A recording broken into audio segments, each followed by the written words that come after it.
Welcome back to Beyond the Uniform. I'm Justin Asiri. Normally on the show, we interview veterans about their civilian career, what they did, how they got there, and advice to others doing the same. Today is an alternate format. I'm going to be doing a book review about a book called Mastering the Rockefeller Habits. Recently read this book, loved it. I thought it was so applicable to anyone aspiring to leadership in a company, as well as anyone seeking to start a company. So I'll just be sharing some quick thoughts on some of my primary takeaways. First, background, it is a best-selling book. It's by an author named Verne Harnish. The back of this book that I'm holding in my hand says, Verne Harnish is a serial entrepreneur, advisor, and venture investor, brings to business leaders the fundamentals that produce real wealth. The same habits that typified the second stage of the oil industry, when John D. Rockefeller's disciplined approach to business replaced the helter-skelter approach of the original pioneering speculators. Founder of the Entrepreneurs Organization, or EO, and founder and CEO of Gazelles, Inc., a global executive education, coaching, and technology firm, Verne is a regular columnist for Fortune magazine and the author of multiple award-winning books, Scaling Up and The Greatest Business Decisions of All Times.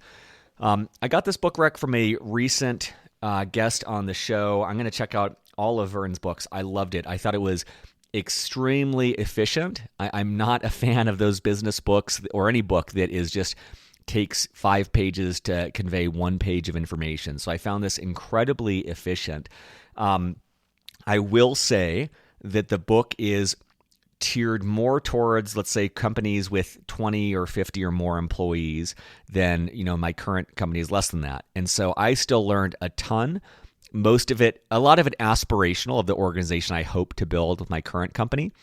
But just a note for those of you who might be in very small organizations, a lot of the lessons may not be applicable.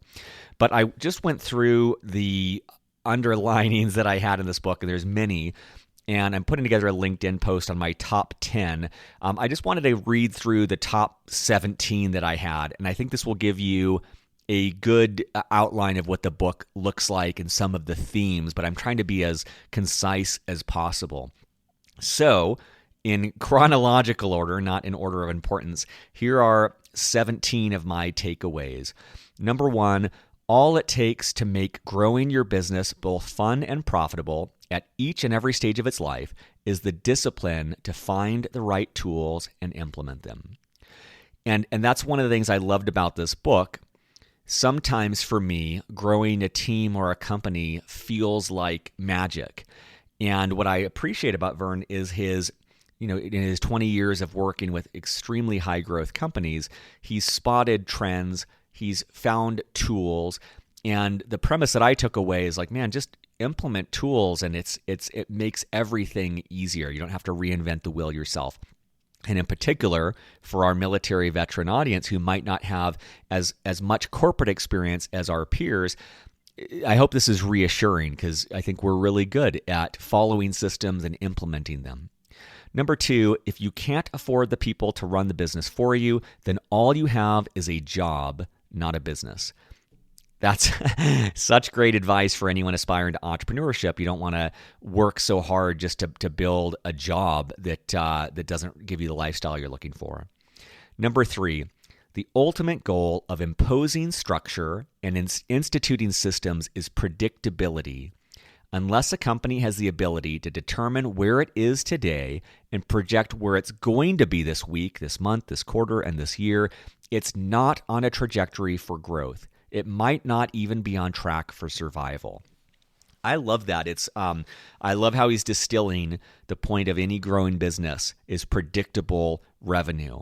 And as someone who started many companies, it's so hard to predict revenue. And I think that he makes a strong case not only for why to do that, but for how to do that. Number 4, getting others to do something as good or better than yourself is one of the hardest aspects of leadership, but necessary if you're going to grow the business. Number 5, the fundamental journey of growing a business is to create a predictable engine for generating wealth as it creates products and services that satisfy customer needs and creates an environment that attracts top talent. I think that's such a geniusly constructed sentence. Let me just read that one more time. The fundamental journey of growing a business is to create a predictable engine for generating wealth as it creates products and services that satisfy customer needs and creates an environment that attracts top talent. That's pretty exemplary of the incredibly concise yet powerful wisdom in this book. Number 6, the 3 basic decisions an executive team must make are: do we have the right people? Are we doing the right things? And are we doing those things right? I just want to read that again for myself too. The 3 basic decisions that an executive team must make are: do we have the right people? Are we doing the right things? Are we doing those things right? Number 7, a vision is a dream with a plan. Number 8, as a leader, have a few rules, repeat yourself, and be consistent. And I just want to call it that's something I saw in the military, especially when we'd have a change of command, a new CO would come in, they'd have 3 rules. And I've just found as a leader, whatever I think I have to say, I need to repeat it 1,000 times more to get it across. Like, people just don't absorb things. You have to be consistent repeating these themes. And he does a great job of talking about this with company goals and priorities and metrics, really being concise and consistent in repeating these things. Number 9, I think people need to know where they're going and they want to know when they've arrived.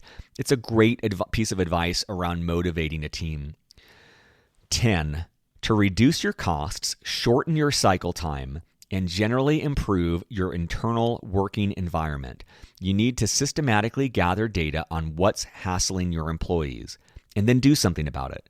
And because your employees are often closest to the customer, their hassles are usually related to what's hassling your customers, giving you tremendous insight into ways to serve your customers better. Their hassles are your opportunities. Number 11, kind of building on this, to get started, ask your employees, 1, what should we start doing? 2, what should we stop doing? 3, what should we continue doing? I love personally that framework for all aspects of leadership. It's so concise and it covers all of the bases. What do we want to start doing, stop doing, and continue doing? That kind of gives enough room for people to give specific and actionable feedback.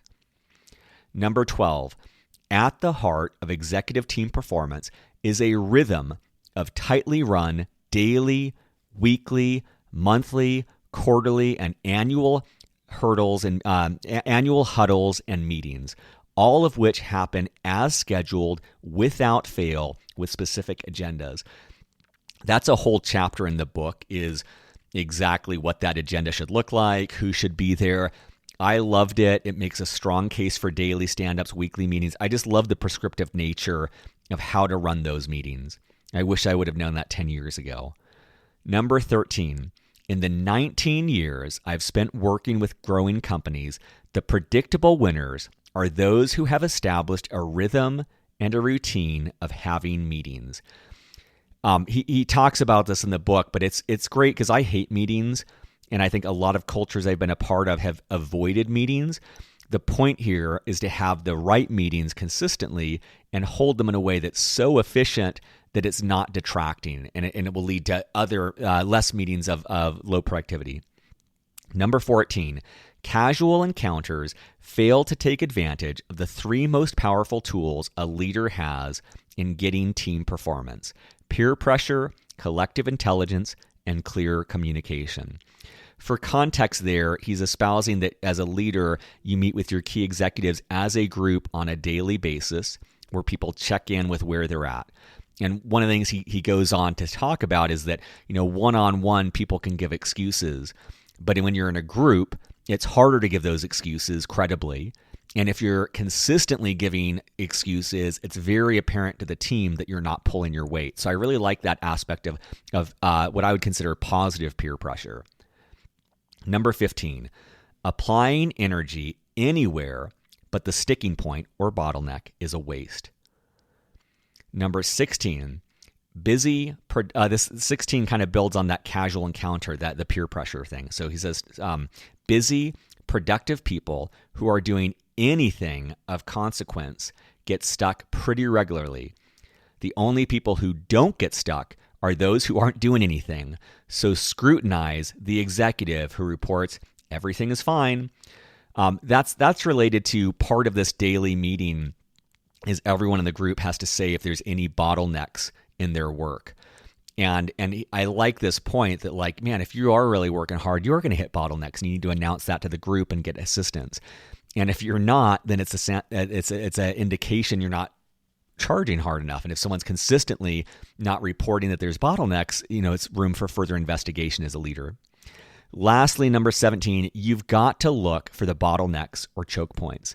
There's always one or two, and figure out the strategy to blow them up or neutralize their threat. Again, there's so many things to do in a high growth company. I like this sense of simplifying it to look for the bottleneck, solve it. Look for the next bottleneck, solve it. You don't have to do everything. You need to be adept at finding the most pronounced bottlenecks or choke points in your company, solving those, and then moving on. So the book, again, is called Mastering the Rockefeller Habits: What You Must Do to Increase the Value of Your Growing Firm. It's by Vern Harnish. I'm going to check out his other books. As I do, I will try to do my best to do a summary here, as well as on LinkedIn if you're following me there. Lastly, if you've made it this far and you're enjoying the podcast, I would greatly appreciate a positive review on Spotify. Compared to Apple Podcasts, which you have to have an iPhone to leave a review for, anyone can leave a review on Spotify. Would greatly appreciate it there. Thanks. Be back soon with more episodes about military veterans thriving in their post-service career. Take care.